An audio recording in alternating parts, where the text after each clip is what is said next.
Have you ever wondered why we represent angels as beautiful and serene beings with delicate features and gentle wings? For centuries, these celestial creatures have been portrayed as symbols of peace and love, divine guardians with an almost childlike appearance. However, this image couldn't be further from reality. The true form of angels, according to the Bible's own descriptions, seems closer to a Lovecraftian nightmare than to the serene Renaissance paintings that adorn our churches. Today, we'll delve into the Old Testament to discover the shocking truth about the authentic appearance of these divine messengers. The Christian Bible is divided into two parts: the accounts of Jesus Christ's life, his teachings, and all subsequent events, known as the New Testament, and the first part, which tells us metaphors, stories, and accounts of ancient times with revelations and prophecies from the Judeo-Christian God, known as the Old Testament. What's particularly fascinating is that these terrifying descriptions of angels weren't limited to isolated instances.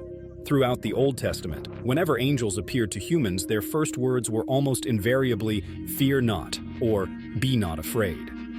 This wasn't merely a formal greeting, it was a necessary reassurance to witnesses who found themselves confronted with beings so incomprehensible and terrifying that their mere presence induced paralyzing fear. This consistent pattern suggests that the true form of angels was so fundamentally alien to human perception that it required divine intervention just to allow meaningful communication. Angels are first mentioned in this Old Testament. According to historical records, it's presumed that this Old Testament was first written somewhere in Israel, approximately 1,400 years before Christ. The word angel comes from the Hebrew malach, which translates to messengers in English. Basically, most of the time, these angels carried out tasks of delivering messages between God and humanity when he wanted to be specific about something, according to ancient accounts. However, we also know that angels in some passages performed dark tasks, such as the angel of death during Moses and the 10 plagues, who had the task of killing all Egyptian firstborns, or even other accounts where angels confronted entire armies to massacre them mercilessly according to God's orders. Here we must clarify a couple of things. First, many of the angels in the Bible don't even have wings and have a very human appearance, but this also relates to the hierarchy of angels. This is specified in the Jewish Tanakh, which explains the hierarchy of the most important angels from highest to lowest. In this ranking, we can find the Malach, who are the messengers with human form, but we also find cherubim, seraphim, and thrones, these names already translated to English. One particularly intriguing aspect of angelic hierarchy that's often overlooked is the concept of the Watchers, or Grigori, mentioned in the Book of Enoch. Though not canonical in most Christian traditions, these beings were described as angels tasked with observing humanity, but who ultimately became so fascinated with human existence that they chose to interact with our world in ways that transcended their original purpose. This adds another layer to our understanding of how ancient texts portrayed the complex relationship between celestial beings and humanity. As you can see, cherubim are normally interpreted in our modern culture as loving, angelic, and childlike beings with wings, very similar to the concept that popular culture has given to Cupid. We can even find them in this format in many church murals, but nothing could be further from reality. According to the Old Testament, this is the true form of cherubim according to the prophet Ezekiel's vision. He describes them in the Bible as humanoid beings with 4 faces, who possessed 4 limbs with wings and who seemed to emanate a strange bronze color around them. Regarding the multiple faces, he describes them himself, saying that one of the faces was human, while the others on the sides, one had the form of a lion and the other of a horned ox. And finally, the face on the back was that of an eagle. He also mentions that their skin appeared to be made of a burned material, like live burning coal, from which colored rays emerged. The description is very peculiar, and not just because it deviates from the format we're accustomed to in the common images we see daily, but because they apparently have certain similarities with many of the mythical beings of ancient civilizations, such as the bestial deities of Mesopotamia and Babylon, even including the sphinxes of ancient Egypt. Some dare to say there's a relationship between history, deities, books like the Bible, and beings from different religions, and that they're all linked. Of course, this is just speculation, so let's focus on what is actually in the Old Testament. What's particularly compelling is the psychological impact these visions had on their witnesses. Ancient accounts describe prophets and seers falling into states of profound, altered consciousness upon encountering these beings.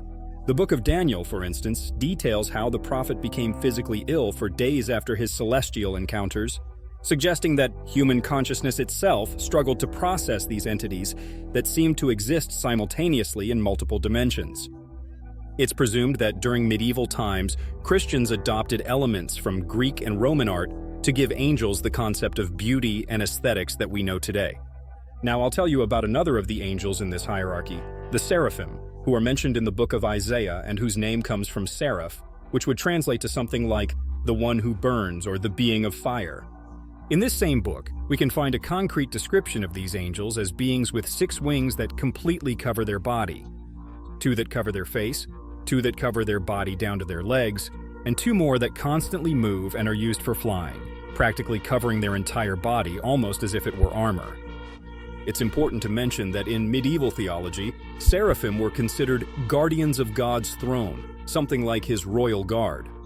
It's curious to mention that if we investigate in ancient Egyptian history, we'll find that the word seraph means cobra, and that it was normally named as the burning being or the creature that always burns. A curious coincidence that invites reflection. The cosmic horror and all the beings from the bestiary of amorphous creatures that Lovecraft gave us, and the mythology that followed after his death are particularly relevant here.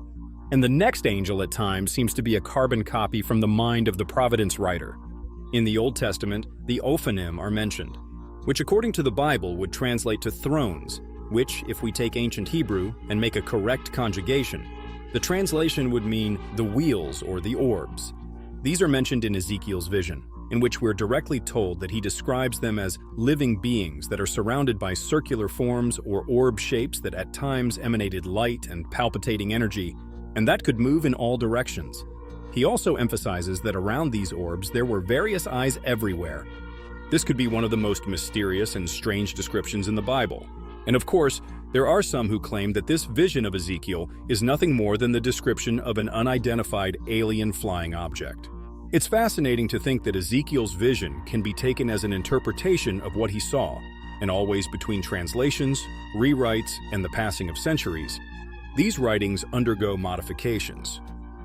The modern interpretation of angels has undergone a fascinating evolution in popular culture, particularly in contemporary media and art.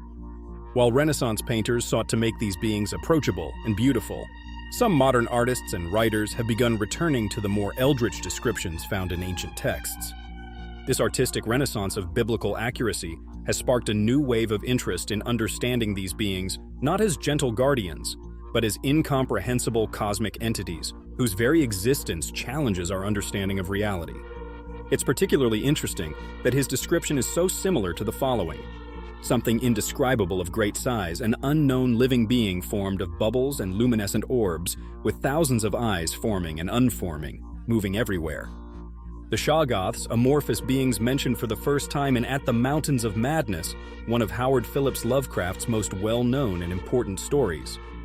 Of course, this could be a simple coincidence between the vision of a supposed prophet, the failures of translation and interpretation over the centuries, and our modern interpretation of these ancient texts. Since it's not clear, it's evident that we're making conjectures, but what is certain is that all of this is fascinating, and that these descriptions of angels, seraphim, and cherubim in the Old Testament constitute a truly incredible topic. Many will say they are metaphors, others that it's something literal, but you know how this works. The metaphorical and literal applies only when it's convenient to the interpretation. However, it remains a fascinating topic that deserves to be explored and discussed. If you liked this content, don't forget to like the video and subscribe to the channel. All these Bible passages from Ezekiel and Isaiah that talk about these revelations can be found in the description. I invite you to share your opinions and theories in the comments. Until next time, seekers of knowledge.